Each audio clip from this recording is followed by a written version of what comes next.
Amen. Yes, Lord.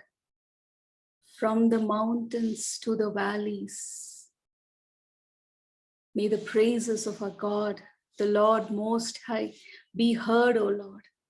We lift your name on high. We lift the name of Jesus, our Savior, our Redeemer.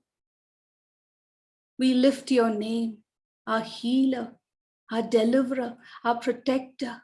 We lift your name on high. Thank you, Lord, for the greatest privilege that you've given us to use this beautiful name. Lord, your word says that the name of the Lord is a strong tower. The righteous shall run into it and they are safe. Yes, Lord, this evening, may we feel that safety. May we feel that security. May we feel that comfort, even as we call upon your name, Lord. May our hearts be filled with joy, with peace, with comfort, because you have come in our midst to give us what we need. Your word says, oh Lord, that you came to give us life and life in abundance. So we want to thank you. We want to thank you for bringing us here. Thank you that your presence is here in our midst. Thank you that you are searching our hearts at this time. You know every deepest desires of our hearts. You are aware of everything, Lord. Everything lays bare and open in your presence. We surrender our cares, our anxieties, our worries. We lay it at your feet. We know, Lord, that you are here. And when you are here, our lives are made whole. So we want to thank you. We want to thank you for your presence. Thank you, Lord, that you are going to speak to us at this time. We await to hear from you, Lord. In Jesus' name we pray. Amen. Good evening once again. Thank you for joining us today. Yes, we are on day 4 of our Jericho prayer walk. And today we are going to meditate upon the most sought after redemptive names of God, Jehovah Rapha, the Lord who heals. The word Rapha means to restore, to heal, to make fresh, or to make fertile. So that's the meaning of Rapha. And this name was first revealed to the Israelites shortly after they were liberated from their Egyptian bondage. We read about that in Exodus 15. They had just passed through the Red Sea. They've just seen the biggest miracle, the biggest wonder of their life. They've just seen the Red Sea part, and they walk on dry ground. And let's read that passage from Exodus 15, verses 22 to 26.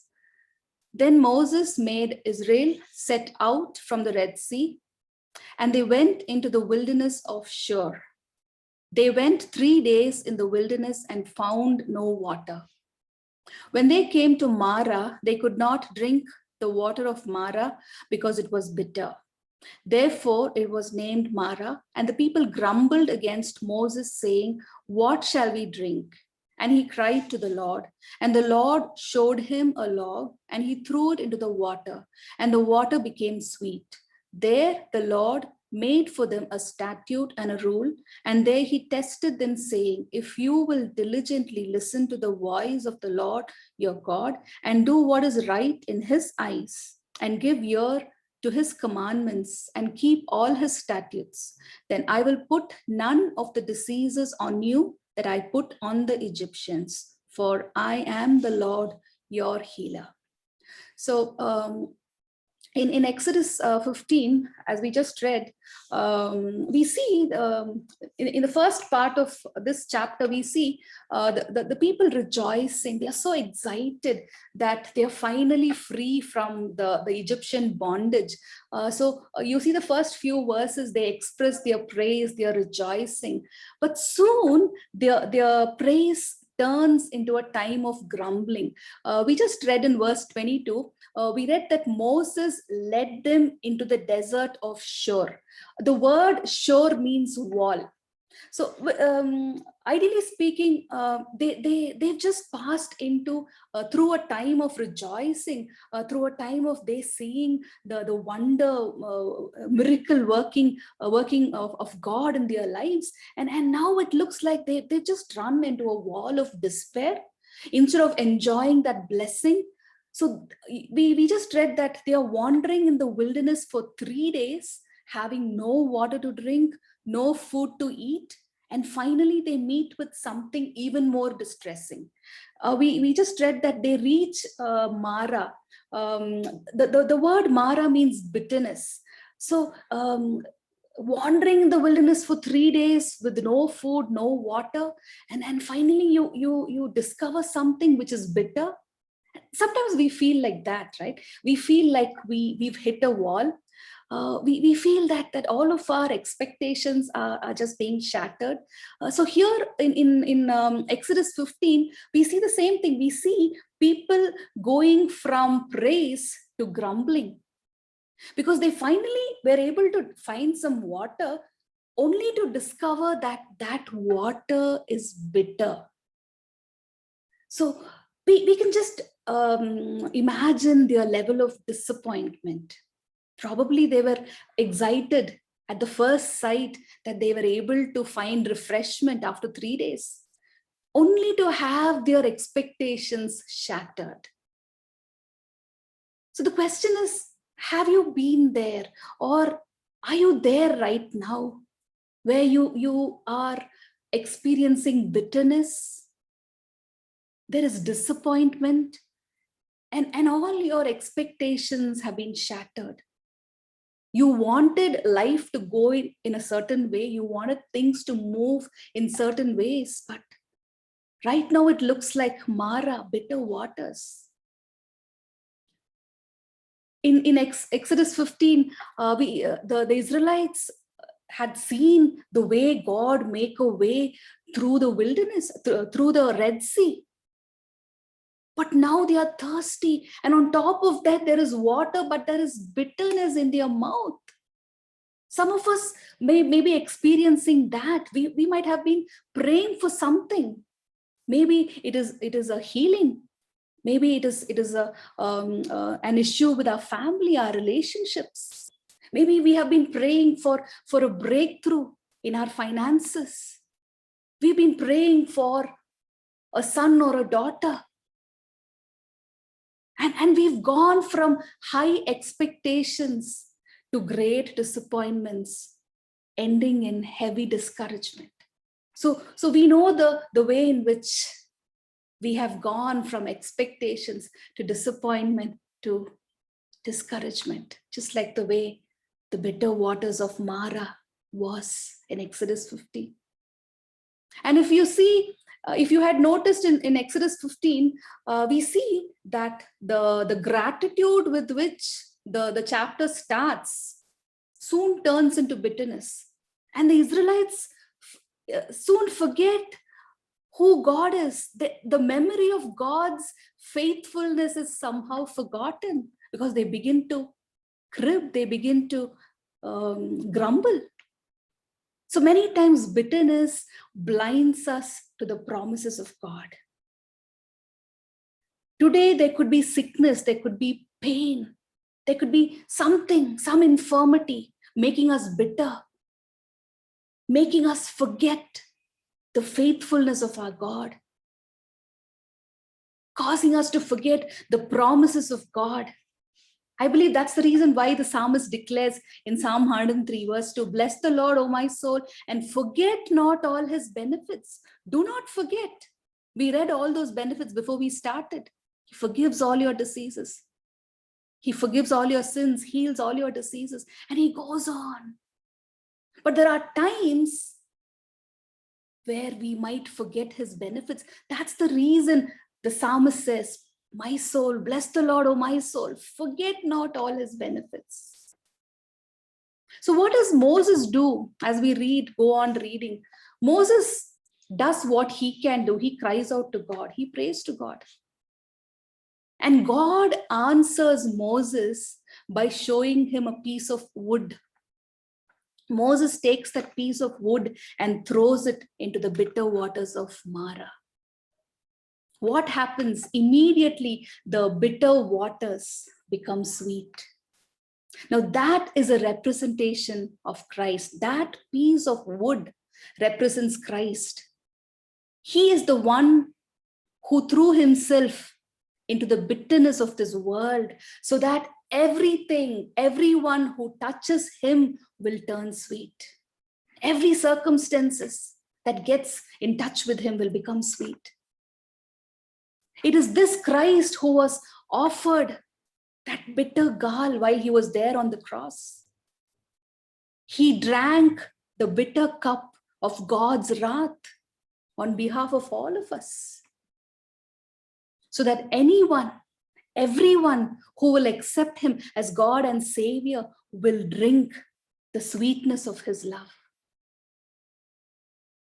So if you are drinking, right now, if you are drinking bitter waters, you are tasting that bitter waters in your life, I invite you to allow Jesus to touch that part of your life which has turned bitter. Perhaps you've never let him do that before. I believe now is the time where God, our Savior, he's offering us that sweetness in the place of bitterness. He's offering that to you. The Bible says that Jesus came to fully manifest, perfectly reveal who God is to us. Whatever he did here on earth is just a perfect expression of the will of God. We read about that in Hebrews 10. That the biggest part of what Jesus did while he was on earth, doing his earthly ministry, was to heal the sick, deliver the demon-possessed. And that was the biggest part of he revealing who God is and what he does. Amen. Wherever Jesus went, he was moved with compassion. Whenever he saw the masses of the people, he was moved with compassion. He moved with compassion and he healed them, he delivered them. There are so many examples that we can read in the Bible. Matthew 14:14, we read that Jesus went out and he saw the great multitude and he was moved with compassion and he healed their sick. In Matthew 20, verse 34, we see Jesus had compassion and touched their eyes. Immediately their eyes received sight and they followed him.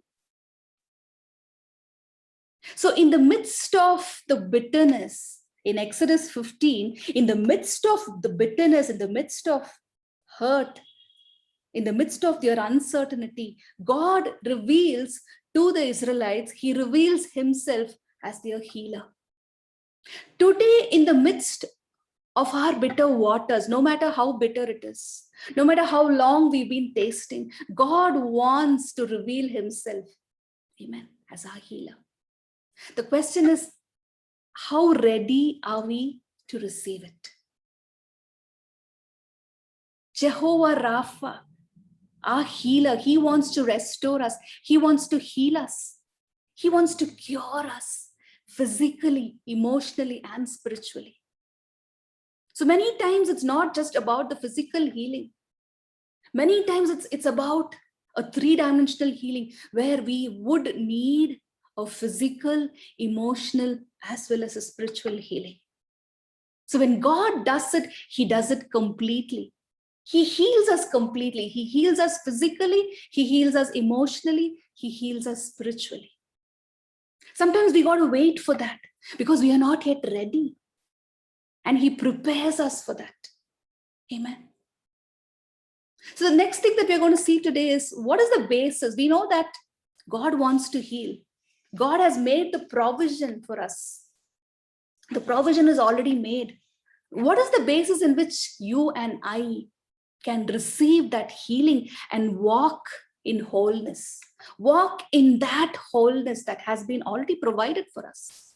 The first thing, as I mentioned, it's the cross. The cross is God's remedy. We know what happened in the Garden of Eden. Everything that was lost in the Garden of Eden because of the fall is recovered back through the work that Christ accomplished on the cross. Amen. So on the cross, Jesus not only bore our sickness. On the cross, Jesus took all of our sicknesses. He took all of our infirmities so that you and I will be healed in our bodies. He took all of our weaknesses so that there will be wholeness in our inner man, in our soul. So on the cross, he made it possible for us to receive wholeness, for us to receive healing, and for us to receive deliverance. So healing, wholeness, and deliverance from demonic powers. Many times sicknesses are caused because of demonic influences. So healing, wholeness, and deliverance has been provided for you and me through the cross. Isaiah 53, 4-5, we all know that. Surely he has borne our griefs, he has carried our sorrows. Yet we esteemed him stricken, smitten by God, and afflicted. But he was wounded for our transgression, he was bruised for our iniquities. The chastisement for our peace was upon him.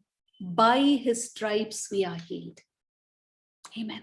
So the work is done on the cross. What Jesus has done for us to provide that healing, that deliverance, that wholeness is done. It is a finished work. You and I today stand on the finished work of the cross. And we draw from that finished work. It is not something that Jesus has to provide. It is already done. We are just taking out. We're just drawing out. We're just receiving out of that finished work of the cross. So the first basis on which we receive healing, we receive deliverance, is the cross. Second is the blood of Jesus. The blood of Jesus that was shed on Calvary, that was poured out on the cross, still speaks. It announces, it declares our healing. We read about that in Colossians 1, 13-14. Colossians 1, 13-14. He has delivered us from the powers of darkness and conveyed us into the kingdom of the Son of his love, in whom we have redemption through his blood, the forgiveness of sins. Amen. So the blood of Christ seals our covenant with God. The blood gives us access to the very presence of God. So when we proclaim our proclamation of what the blood of Jesus has done for us on the cross, that is a very powerful weapon. It is a very powerful weapon against the enemy. It renders the enemy powerless. The enemy cannot come against us. The enemy cannot do anything against us. So we saw the first basis in which we receive healing is the cross. Secondly, the blood of Jesus. Thirdly, the word of God. God always works through his word. God always creates through his word. Yes. God carries out his work through his word. We read about that in Genesis. Yes, he spoke and things came into existence. In Psalm 33 verse 6, we read about that, 6 and verse 9. By the word of the Lord, the heavens were made, and all the hosts of them by the breath of his mouth. Verse 9 says, he spoke, for he spoke and it was done. He commanded and it stood fast. It's the word of God. When he speaks it, it is done. Nothing can come against that. There is nothing more beyond the word of God. When he speaks, it is done. When he commands, it stands fast. Amen. So God's healing and delivering power is administered through his word. The word of God carries God's healing power. We read in Psalm 107, verse 20, He sent His word and He healed them, and He delivered them from their destructions. So today, that is our hope, that is our trust, that God sends His word and He heals us. The word of God brings healing to our entire bodies. Amen. Proverbs 4, verses 20 to 22 says, My son, give attention to my words. Incline your ear to my saying. Do not let them depart from your eyes. Keep them in the midst of your heart, for they are life to those who find them and health to their flesh. The word of God is life. The word of God is not something that we read and forget. The word of God is supposed to be read as life to us. It is life. We read life. We take in the life of God. Every time we read the word of God, we breathe in the life of God into us. Because as Proverbs 4:22 says, it brings health to our flesh.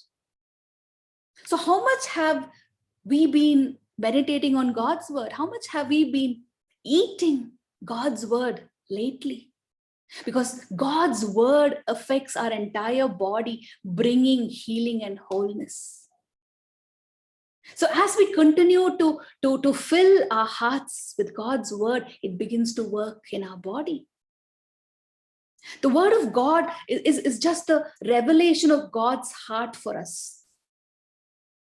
We know that the Bible is filled with promises, where God promises to renew our strength. We know so many verses, right? He promises to renew our strength. He promises a long life. Amen. Job 5:26, we read, You shall come to the grave full of age, as sheep of grain ripens in its season. Psalm 91:16, we read, With long life will I satisfy him and show him my salvation. Psalm 92, verse 13 to 14, we read, Those who are planted in the house of the Lord shall flourish in the courts of our God.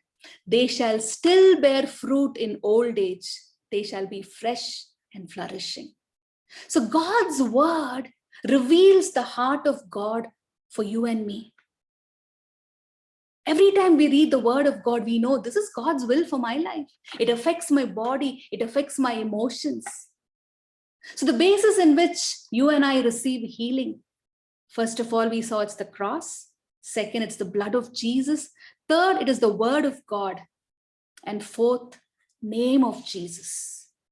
So we know that when Jesus was here in his earthly ministry, he delegated his disciples. He authorized them, saying, You will go in my name and you will minister healing on my behalf. So the disciples understood the power behind the name of Jesus. We read about that in Luke 10, where they say that, Lord, even the demons are subject to us. Luke 10:17, we read that. They say, even the demons are subject to us in your name. So today, that is the same name that is given to us. You and I have been vested with that divine authorization. We've been delegated to use that name. Just like the disciples, you and I have the authority to experience the power that is behind the name of Jesus. In John 14:13, he says, Whatever you ask in my name, I will do it, so that the Father may be glorified in the Son. Amen. So all authority is there in the mighty name of Jesus. And because of that authority, you and I can expect sickness to bow down before the name of Jesus. You and I can expect demons to flee at the name of Jesus. And you and I can expect our bodies, our physical bodies, our emotions, our minds to be healed and delivered. Amen. So the basis in which we receive healing, the cross, the blood of Jesus, the word of God, name of Jesus. Lastly, faith in God. Faith is something that is dependent on us. It is the most essential component in you and me receiving healing. In Matthew 17:20, Jesus said, if you have faith as small as a mustard seed, and you say to this mountain, move from here to there, it will move. He goes on to saying, if you have that level of faith, nothing will be impossible for you. That's what is the work of God. The work of the Spirit, miracles, healings, and deliverances will take place in response to the level of our faith. So we must have faith in the word of God. We must have faith in the name of God. We must have faith in the Spirit of God. We must have faith in the power of God in order to appropriate that healing. Not only receive that healing, but continue to walk in divine health. So there is a faith to receive your healing. There is a different level of faith to continue walking in that divine health. In the Bible, we see so many examples of people who received their healing through faith. The most famous example that we quote from Matthew 9, the woman who had an issue of blood, who touched the garment of Jesus. And she knew that when she's going to touch the hem of his garment, she's going to be healed. And what does Jesus look to her and say? In verse 22, we read that, be of good cheer, daughter. Your faith has made you well. So it was the faith of the woman that brought that healing. Faith is a magnet that attracts the healing presence of God into our lives. Amen. In Matthew 9, again, we read about the blind men who came to receive their sight. And Jesus looks to them and says, according to your faith, let it be done unto you. We read about the Canaanite woman in Matthew 15:28. Jesus looks to her. This Canaanite woman is seeking deliverance for her daughter. And Jesus looks at this woman and he says, woman, great is your faith. Be it done to you as you desire. So our faith brings the supernatural power of God to work in our bodies. Amen. So the basis in which we receive healing, first of all, we saw it's the cross, the blood of Jesus, the word of God, the name of Jesus, and finally we saw faith in God. So as children of God, as the redeemed of the Lord, you and I have access to the cross. You and I have access to the blood of Jesus. You and I have access to the word of God. Satan cannot stop that.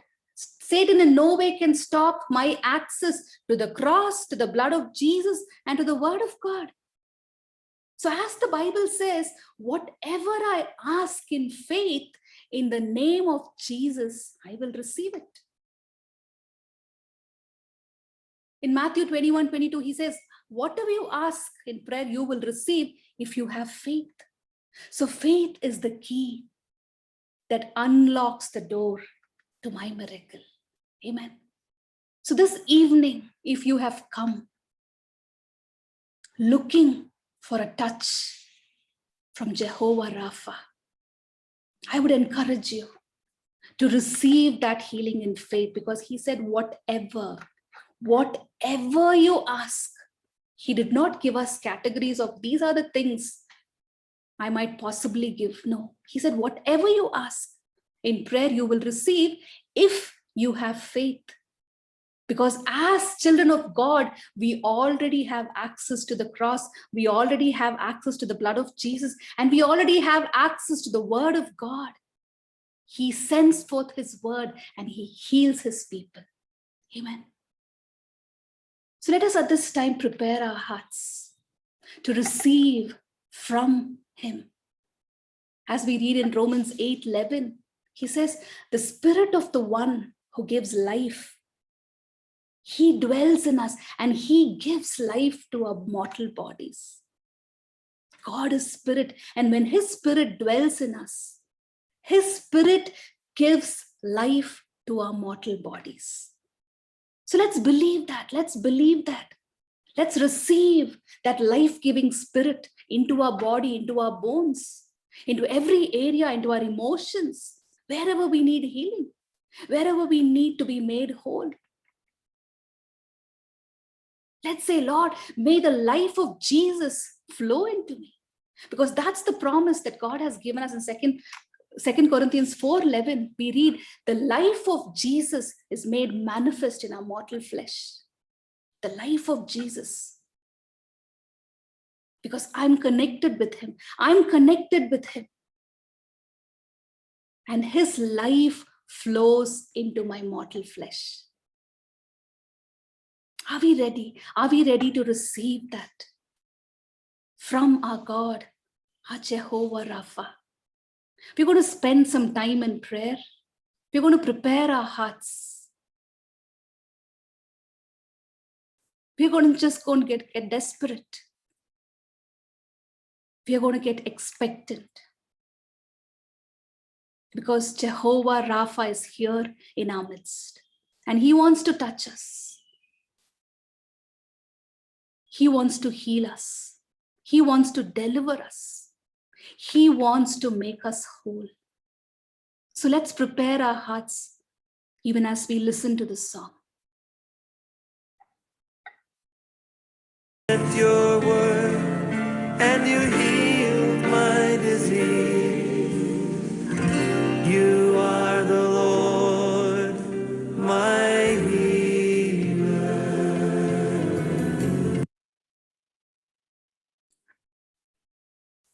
Yes, we're going to pray now. We're going to pray for healing. I just want each one of you to place your hands wherever you need healing. The Spirit of the Lord is here in our midst. And where there is his Spirit, there is healing, there is deliverance, there is wholeness. God sends his word of healing to heal us, to restore us, to redeem our life from destruction. And today, even as you reach out in faith, even as you touch the hem of his garment, just like that woman in Matthew 9,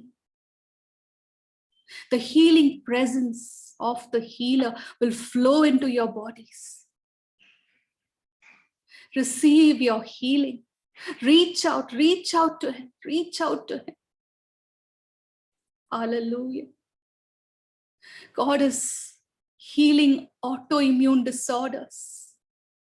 People with autoimmune disorders, place your hand on your head and receive that healing. Receive it in the name of Jesus. Wheezing condition, there's somebody who has severe wheezing. Place your hand on your chest. The breath of God enters your lungs right now. Every obstruction in that area be released right now in the name of Jesus. May the breath of God bring perfect healing. In the name of Jesus. Hallelujah. Hallelujah. Hallelujah. There's someone here with a skin condition. You have discoloration, especially on your hands. God is healing you. God is healing you. Receive it. Receive it. Receive it in the name of Jesus. The blood of Jesus is applied over you right now. Receive your healing. Hallelujah. Hallelujah. Migraine conditions. Migraine. Place your hand on your head. Receive that healing. Receive it in the name of Jesus. God is setting you free from this migraine. Receive it. Receive it. Hallelujah. Hallelujah. Father, we thank you. We thank you. We thank you that you are hearing us, Lord. You are aware of what concerns us, oh God. Hallelujah. Thank you. There's someone here. You are into fitness training. You've hurt your muscle. And there's severe pain. God is healing those muscles. God is healing those muscles. Receive that healing in the name of Jesus. Hallelujah. We thank you.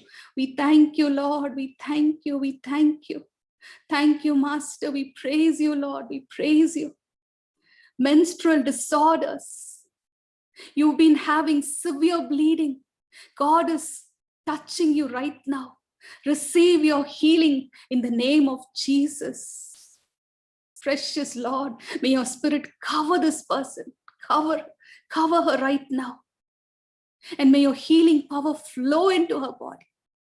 Thank you, Jesus. Thank you, Lord. Thank you, Lord. Thank you, Father. Heart condition. Place your hand on your heart. God is restoring perfect normalcy.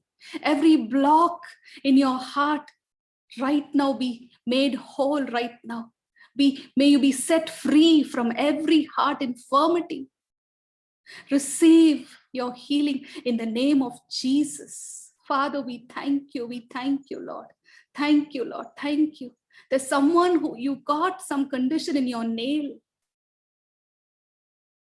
You are so ashamed to even show it to the doctors. God is healing you right now.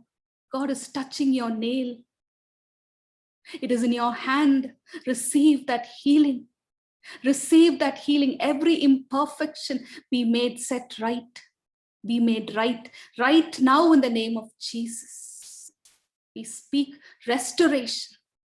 Thank you, Lord. Thank you. Holy Spirit. Holy Spirit. We thank you for touching. We thank you for touching us. Hallelujah. Praise you, praise you, praise you, Lord. Praise you, Father. Lord, here are your people, Lord. These are the sheep of your pasture. May you listen to their prayers at this time. May you hear their prayers, oh Lord, their desperate cries. Lord, you heard the cries of the Israelites and you stepped in the midst of their affliction. You set them free from their bondage, from their oppression. God, you hear the cries of your people here in this place, oh Master. Release them from every oppression. Release them, oh Lord. Set them free from everything that is holding them captive. Everything that is holding them in bondage. Today, may they be set free, Lord. May your spirit release them, release them. May prison doors be open today in the name of Jesus. We thank you, we thank you. We thank you for what you are doing in our midst. We worship you, Lord. Thank you that your love covers each one of us. Your presence surrounds us, oh Lord. Thank you, Master. Thank you. We worship you, we love you. We honor your holy name. In Jesus' precious name we pray. Amen.